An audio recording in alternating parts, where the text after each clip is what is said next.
तो जैसे कि हमने पिछले एपिसोड पर देखा कि निंजान और क्यूआर बैठकर आपस में बात कर रहे होते हैं, जहाँ पर क्यूआर निंजान की बहुत ज्यादा तारीफ कर रही होती है। जिसके बाद क्यूआर निंजान के मुंह पे खाना लगा होता है तो उसको अपने हाथ से हटाने लगती है और फिर निंजान भी उसका हाथ पकड़ लेता है और ये सीन यहाँ पर थोड़ा सा रोमांटिक हो जाता है। और फिर क्यूआर भी कहते हैं कि मुझे यहाँ से अब जाना होगा और बाहर से भी उनके सैनिक माल करना। जिसके बाद हम रात के समय को देखते हैं जहाँ पर प्रिंसेस उसे काले स्टोन जेट को चिड़िया में बदल कर निंजान के पास भेज देती है और फिर निंजान वहाँ से जाने के लिए बिल्कुल तैयार हो जाता है कि तभी उसकी तरफ एक 3 ब्लेड हार्पून जैसा कुछ हथियार आता है जिसे निंजान पकड़ लेता है और हम देखते हैं कि उस हथियार को लोगांग ने फेंका होता है और कहता है कि हथियार बहुत ज्यादा पावरफुल है, तुम इसका इस्तेमाल करना और हाँ मरना मत। जिस पर निंजान कहता है कि तुम चिंता मत करो, मैं वापस आ जाऊंगा मेरे हरे दिए। जिसके बाद निंजान वहाँ से चला जाता है और यहाँ पर लोगांग गुस्से में कहता है कि निंजान तुझे तो मैं। उसके बाद निंजान जब आगे जा रहा होता है कि तभी वो रुक जाता है और उसकी चिड़िया भी उसे बताती है कि आगे आ रहा है। जिसके बाद निंजान तुरंत ही आगे जाने लगता है। सफेद कौवा ने आध्यात्मिक फल को खाया होता है जिसके कारण उसकी ताकत बढ़ गई होती है और इसलिए अब वो निंजान के पीछे पड़ा हुआ होता है। जिसके बाद हम कांगू राज्य के एक चौकीदार को देखते हैं जो कि पहरेदारी कर रहा होता है कि तभी उसे निंजान देखता है और वो तीर कमान लेकर निशान लगाता है और निंजान की तरफ वो तीर छोड़ देता है जिससे निंजान अपने आप को बड़ी ही मुश्किल से बचाता है। और फिर वहाँ पर जो बाकी के पहरेदार होते हैं वो निंजान पर अटैक करने लगते हैं तो निंजान भी अपनी गोल्डन फ्लैम का टेक्निक का इस्तेमाल करते हुए उस पर अटैक कर देता है और फिर गोल्डन विंग्स का इस्तेमाल करते हुए उन पर अटैक कर देता है और एक छोटा सा टोर्नेडो जाकर वो चौकीदार को लग जाता है। जिसके बाद निंजान आगे घुस जाता है। जिसके बाद चौकीदार कहता है कि मुझे वो शख्स आधे घंटे में चाहिए, मुर्दा या जिंदा। और फिर वो पहरेदार बाकियों को संदेश भेज देता है और फिर जिसके बाद बाकी सैनिक भी जल्दी से जल्दी इकट्ठा होने लगते हैं। और दूसरी तरफ हम निंजान को देखते हैं जो कि छुपा हुआ होता है। निंजान परेशान होते हुए कहता है कि इंपीरियल गार्ड्स कभी सोते नहीं है, लेकिन जो भी हो मुझे कुछ गड़बड़ लग रही है। जिसके बाद हम चौकीदार को देखते हैं जो कि अपनी सैनिकों को लेकर निंजान को ढूंढ रहा होता है। जिसके बाद निंजान के ऊपर वही सफेद कौवा दिखता है और वो कहता है कि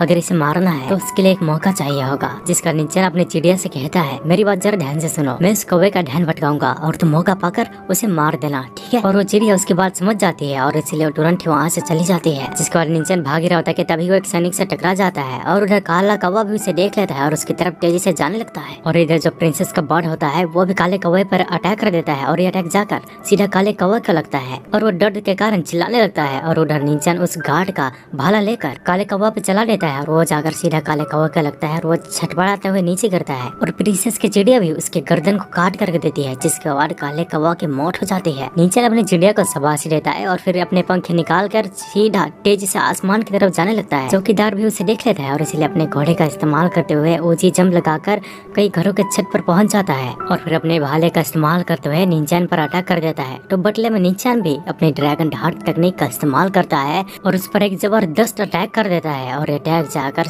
उसके भाले से टकरा जाता है। लेकिन फिर भी वो भाला उसके आर पार होते हुए निंजान पर अटैक करता है, लेकिन निंजान बचते हुए उस पर एक बार फिर से अटैक करता है। जिसके बाद जो चौकीदार होता है वो खुद ही जाकर निंजान पर अटैक करता है। तो बदले पे निंजान भी उससे लड़ने लगता है और उस पर अटैक करता है। जिसके बाद उन दोनों की फाइट स्टार्ट हो जाती है कि तभी निंजान पर कोई तीर से अटैक कर देता है, लेकिन वक्त रहते निंजान उस अटैक से बच जाता है और वो तीर सीधा उसके विंग्स के आर पार चली जाती है। पहले तीर से तो निंजान बच जाता है, लेकिन दूसरा तीर आकर सीधा निंजान को लग जाता है और वो दूर जाकर एक 2 मंजिल के मकान के अंदर गिरता है। जिसके बाद पीछे से एक शख्स निंजान से कहता है कि मुझे यकीन नहीं था कि एक डिप्टी कमांडर यहाँ पर आएगा, लेकिन जानने में सही, लेकिन तुमने बहुत बड़ी भूल कर दी है। जिसका निंजान उस शख्स को देखता है और कहता है अरे तुम तो एक ग्रैंड मास्टर बन गए हो। जिस पर वो शख्स जिसका नाम येकांग होता है वो निंजान से कहता है कि तुम मेरी छोड़ो, पहले तुम यहाँ से चले जाओ। फिर जिस पर निंजान अपने गोल्डन विंग्स निकालता है और उसे देखकर येकांग काफी ज्यादा हैरान होता है। जिसका निंजान कहता है कि तुम मेरी फिक्र मत करो, मैं अपना ख्याल खुद रख सकता हूँ। निंजान और येकांग काफी अच्छे दोस्त होते हैं और काफी समय बाद एक दूसरे से मिल रहे होते हैं